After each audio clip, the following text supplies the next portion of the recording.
I'm just going to volunteer them for all the stuff that they should do. But that seems like a great presentation that they as an organization should come up with and put out there, because there's clearly ETSI values it. Their management, decided to basically create a full-time position. 2 people half-time are working on it to do it. So, they could speak to that, and I think it would be really interesting to hear from all the other organizations that are contributing to it as well.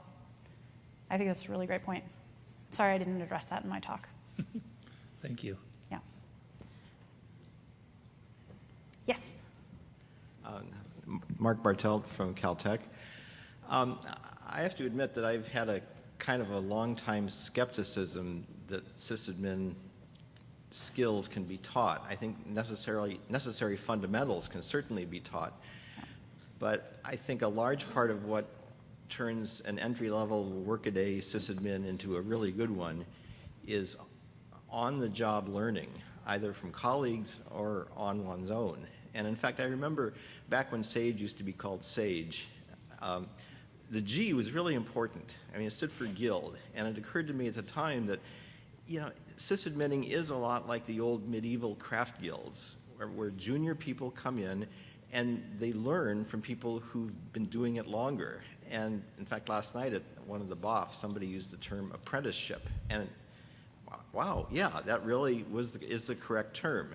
When, in my experience, when younger people come in, the ones that are open to learning more are the ones who develop into better sysadmins. And I brought my laptop because, well, okay, to digress for a minute. About a year ago, I happened to look at my LinkedIn page for the first time in months and noticed that somebody that used to be with our group had written up a recommendation for me. And I'll refrain from reading the whole thing because it would seem terribly egotistical.